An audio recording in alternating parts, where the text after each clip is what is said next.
Actor Vijay వచ్చేసి indirect గా divorce మీద అయితే కామెంట్ అయితే చేశాడు.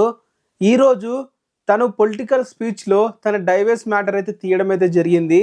తను చెప్పిన మాటలు వచ్చేసి don't worry about the correct problems around me, అంటే నా చుట్టుపక్కల ఉన్న ప్రాబ్లమ్స్ ని చూసి మీరు పెద్దగా వరీ అయితే అవ్వకండి. Those issues are not worth your time.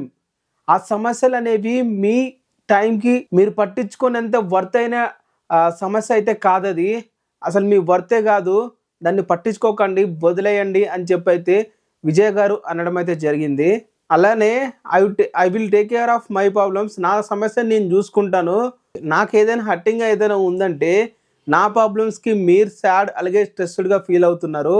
So అవి ఏం పట్టించుకోకండి, నేను చూసుకుంటాను నా సమస్యని. అది అందరికి అర్థమవుతుంది కదా, కాన్ఫిడెన్స్గా ఉండండి అని చెప్పైతే తన స్పీచ్ అయితే ముగించడం అయితే జరిగింది. మన ఇండియాలో వచ్చేసి ఒక పొలిటీషియన్స్ ఒక క్యారెక్టర్ని ఎక్కువగా తన ఫ్యామిలీలో కానీ లేకుంటే తన కుటుంబ సమస్యల్లో ఎలా ఉన్నాయని చెప్పి ఎక్కువగా అయితే చూస్తారు.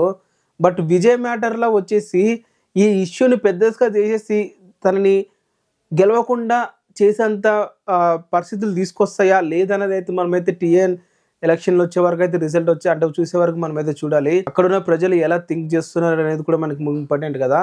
ఎందుకంటే తమిళనాడులో గవర్నమెంట్లో ఇలాంటి ఎఫైర్స్ కానీ ఇలాంటివి సంఘటనలు కానీ ఆ పొలిటీషియన్ లీడర్కి సర్వసాధారణము. మరి దీన్ని విజయ్ గారు ఎలా టేక్ ఓవర్ చేసి ముందుకు వెళ్తారో, ఎలా గెలుస్తారు అనేది అయితే చూడాలి.